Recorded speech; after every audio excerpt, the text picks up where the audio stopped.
Tanpa alasan yang tepat dan jelas, maka kata fokus hanya menjadi slogan saja. Nah, malam hari ini sudah ada Coach Suwardi bersama-sama dengan kita. Selamat malam, Coach. Selamat malam, Shalom. Apa kabar semua? Sehat-sehat ya. Saya percaya kita semua orang yang diberkati. Iya, Coach, temanya nih menarik. Sering kita dengar sih, Coach ya. Reason and focus, alasan dan fokus. Nah, fokus ini juga kita sering banget dengar nih ya. Tapi sebenarnya apa sih, Coach, yang dimaksud dengan fokus? Jangan-jangan kita merasa diri kita fokus selama ini, tapi sebenarnya kita tuh nggak fokus. Nah, ini perlu definisi yang lebih detail dan tepat ya, Coach, supaya kami bisa introspeksi diri. Boleh jelaskan, Coach? Silakan, Coach. Terima kasih. Baik, ya. Sekarang saya sudah keluarin PowerPoint-nya ya. Terima kasih Sismelda. Jadi malam hari ini kita memasuki satu tema baru, reason and focus ya, atau dengan kata lain alasan dan fokus. Dan ini adalah episode kita yang 103 ya. Nah, mungkin ada yang bertanya, kok pakai alasan dan fokus? Apa hubungannya, Pak? Nah, kalau kita lihat gambar, saya sengaja kasih keluar gambarnya ini, ya perlu saya jelaskan sedikit. Ada ibu membawa anaknya naik tangga ya. Nah, kita tahu kalau kita perhatikan gambar ini sepintas kok apa hubungannya. Nah, saya perlu jelaskan sedikit gambar ini. Seorang ibu menuntun anaknya belajar naik tangga. Nah, tentu ada alasan kenapa muncul gambar ini, kenapa dia menuntun anaknya. Alasannya pasti jelas. Dia ingin anaknya supaya bisa berjalan menaiki anak tangga dengan baik, dengan hati-hati. Nah, ketika dia mulai mengajarkan, dia pasti fokus kepada anaknya. Jadi ada alasan, ada fokus. Jadi dia pasti fokus anaknya bagaimana kakinya menginjak tangga itu satu persatu supaya tidak terpeleset, tidak jatuh. Dan alasannya adalah mengajari anaknya. Ya. Nah, jadi dia harus fokus kepada anaknya ketika anaknya mulai melangkah, dia harus perhatikan semua. Itu kurang lebih ya. Nah, sekarang kita masuk tadi, Sisi Milda tanyakan, bisa jelaskan sedikit sebenarnya fokus itu apa sih ya? Fokus itu nanti kita lihat. Karena kalau saya percaya semua udah minimal tahu ya apa itu fokus, tapi mungkin kita akan lebih rinci sedikit ya. Sebenarnya fokus itu apa dan apa sebenarnya yang harus kita lakukan dalam kehidupan ini dengan kata fokus ini. Baik, kita lihat ya. Ini pasti tahu semua ya. Ini adalah kamera ya. Jadi ketiga kamera-kamera yang model lama itu, ya itu kalau kita mau fokus itu kita pasti putar. Nah, kamera itu masih ada sekarang yang sebenarnya profesional itu dia mau sendiri yang atur ya fokusnya. Tapi kalau kamera-kamera yang otomatis seperti HP kita itu mungkin kita nggak pernah dengar lagi kata fokus karena dia otomatis fokusnya ya. Begitu kita dia center ya, paling kita tag orangnya pasti udah fokus. Nah, sebenarnya kalau kita lihat kamera ini, ketika itu tidak fokus, hasil jepretannya itu pasti tidak jelas, pasti agak blur atau kabur. Ya, dan kalau kita cermati, kita sulit lihat ini pemandangannya bagus atau tidak. Tetapi ketika dia benar-benar fokus, itu tajam sekali. Kita bisa lihat titik-titik wajah orang yang kita foto, pemandangannya itu jelas, dan kita ketika melihatnya itu kita menikmati karena sangat jernih jelas ya. Tetapi ketika tidak fokus, kita pun yang lihatnya itu agak kesal karena kok agak buram-buram dikit. Mau lihat ini apa sih warnanya, ini orangnya siapa sih kok nggak terlalu jelas ya. Nah itulah sebenarnya arti daripada fokus ya. Jadi fokus itu adalah semua perhatian. Kalau kita lihat tanda panah itu semuanya ke arah sana. Jadi fokus itu ke arah sana semua. Nah, kemudian teman-teman bertanya, tadi saya sudah jelaskan sedikit bahwa fokus itu harus jelas dulu alasannya. Karena gini, kita tahu fokus itu ya sangat sebenarnya bermanfaat, tetapi seberapa mampu kita fokus itu pertanyaannya. Dan menurut penelitian itu untuk fokus itu ternyata tidak mudah, ya.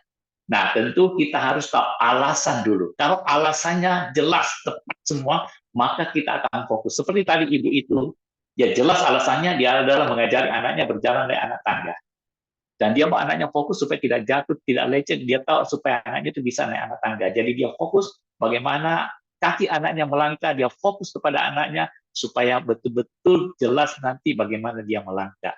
Nah, ada alasan, ada reason di balik itu. Kenapa ini penting? Saya ungkapkan sedikit, walaupun nanti kita lebih banyak menjelaskan fokus ya. Nah, alasan itu karena kita punya pikiran, kita punya cara pandang, kita punya perasaan. Nah, ini selalu pasti mencari alasan, ya. Alasan apa? Kenapa saya mau belajar ini? Kenapa saya mau pergi ke sana? Kenapa saya mau lakukan ini? Harus ada reason yang tepat dulu. Kalau reasonnya tidak kuat, tidak kokoh, maka kita ogah-ogahan. Itu pasti. Nah, pertanyaannya adalah why? Kenapa? Kenapa saya lakukan ini? Kenapa harus? Apa di balik itu? Ya, semua. Jadi, selalu pasti pertanyaannya adalah alasan-alasan dan kenapa. Ini adalah manusiawi dan kita semua ada. Nah, kalau alasannya tidak kuat, maka kita tidak akan melakukan. Tetapi kalau alasannya itu sangat kuat dan sangat masuk akal, apapun tantangannya, hambatannya, kita akan maju terus. Kita tidak akan mundur. Kita akan jalani terus sampai itu tercapai. Ya, itulah kurang lebih kenapa saya pakai tema reason and focus, alasan dan fokus. Nah, sekarang kita lihat satu persatu, ya, fokus itu adalah apa sih sebenarnya? Nah, secara sederhananya, fokus itu boleh dikatakan adalah mengerjakan satu hal saja. Perhatikan ya, mengerjakan satu hal saja, bukan dua hal. Nah, kalau saya ada banyak pekerjaan di mana, Pak? Nah, ini masuk yang kedua. Maksudnya satu hal saja itu dalam periode tertentu untuk satu hal. Seumpama contoh begini, saya setengah jam ini mau melakukan apa? Itu satu hal saja. Ya, 2 jam ini saya mau lakukan apa? Itu satu hal saja. Contoh seumpama saya bangun pagi, seumpama jam 5. Jam 5 sampai jam 5.30 saya mau olahraga. Jadi setengah jam itu periode tertentu itu saya olahraga saja. 5.30 sampai jam 6 seumpama saya mau baca buku baru. Saya harus baca buku baru, bukan campur aduk. Jadi fokus itu artinya adalah mengerjakan satu hal saja. Tapi ada periodenya tertentu. Karena kita kan di dalam kehidupan ini banyak hal-hal yang harus kita lakukan, bukan cuma satu. Tetapi arti fokus adalah dalam periode tertentu kita lakukan cuma satu hal, ya, itu fokus. Nah, kemudian pikiran dan perasaan hanya untuk hal itu saja, tidak ada hal lain. Jadi pikiran perasaan kita itu juga harus fokus kepada itu. Nah, kenapa ini saya tekankan? Karena kadang-kadang gini, ketika kita melakukan satu hal, pikiran perasaan kita tuh melayang-layang kemana-mana. Ya, nanti ini, itu, apa, segala macam. Nah, itu tidak fokus namanya. Ketika Anda membaca buku, mungkin bacaan kamu udah selesai 1-2 halaman, kamu nggak tahu lagi baca apa, karena ketika kamu membaca, kamu tahu cara baca, karena begitu tulisan itu, kamu tahu. Kecuali itu bahasa lain ya. Nah, tapi pikiran perasaan itu melayang kemana-mana, ke dapur lah, ke tempat orang lain lah. Mungkin ada yang kamu lagi pikirkan yang lagi kamu kesalin, kekecewaan, atau kamu lagi pikir ada kekhawatiran, nanti teman itu datang atau hujan atau apa sama macam-macam. Nah, ini juga fokus adalah pikiran dan perasaan hanya untuk hal itu. Apa yang lagi Anda lakukan di hadapan Anda. Ya. Nah, di dalam firman Tuhan itu diingatkan kita, saya bacakan di Matius 26 ayat 40 ya. Ini pasti udah tahu semua, cuma saya ada yang saya mau tekankan di sini. Saya bacakan dulu seluruh ayat ya. Setelah itu ia kembali kepada murid-muridnya itu dan mendapati mereka sedang tidur dan ia berkata kepada Petrus, tidakkah kamu sanggup berjaga-jaga 1 jam dengan aku? Jadi ada kata berjaga-jaga di sana. Nah, ini yang saya mau tekankan di sini. Ini udah tahu ceritanya di Taman Getsemani ya. Ketika malam terakhir Tuhan Yesus mau ditangkap, disalibkan. Nah, waktu itu Tuhan Yesus tinggalin murid-murid di satu tempat ya. Dia bilang, kamu di sini berdoa, tapi ketika dia kembali, ternyata tertidur. Nah, kemudian dia katakan gini, tidakkah kamu sanggup berjaga-jaga 1 jam dengan aku? Berjaga-jaga itu dari kata aslinya itu sebenarnya berkata demikian, bahasa aslinya ya, itu gregorexai, ya. Jadi artinya itu watch, memperhatikan, atau betul-betul fokus lihat. Nah, boleh dikatakan di zaman dahulu itu, kalau kerajaan itu ada tembok-temboknya dan ada menara jaga di atas tembok tertinggi, itu ada pasti penjaga yang mengarah ke utara, ada yang ke selatan, ada yang ke timur, ke barat ya. Nah, ada yang mengarah ke jalan utama. Pokoknya dia harus perhatikan kalau malam atau lagi siap-siap siaga, ada perang atau apa, dia harus tahu gerak-gerik siapa yang masuk atau apapun. Dia harus cepat memberikan tanda. Itu artinya berjaga-jaga. Jadi artinya dia fokus. Fokus tugasnya apa? Memperhatikan jalan itu atau memperhatikan kegerakan musuh atau gerak-gerak ada kuda masuk atau ada prajurit yang lagi bergerak atau gimana. Dia harus memberi tanda. Itu berjaga-jaga. Jadi dia tidak akan pecah konsentrasinya, dia akan fokus kepada satu hal. Nah, ini sama sebenarnya ketika Tuhan Yesus mengingatkan kepada murid-murid, berjaga-jaga 1 jam itu artinya fokus kepada apa yang akan terjadi, yaitu mereka itu diajak berdoa waktu itu, karena ada akan kejadian yang mengguncangkan mereka. Jadi ini pun mengingatkan kepada kita, berjaga-jaga 1 jam itu ternyata tidak gampang ya, murid-murid pun bisa tertidur. Tetapi ini mengingatkan kita bahwa Tuhan juga mengingatkan, kalaupun kamu berdoa itu fokus, ya harus fokus. Apa yang kamu 1 jam saja, makanya ada jangka waktunya 1 jam aja. Tidakkah kamu sanggup berjaga-jaga 1 jam dengan aku, kita bersama dengan Tuhan? Bisakah kita fokus 1 jam dengan Tuhan? Nah, kita kembali di sini.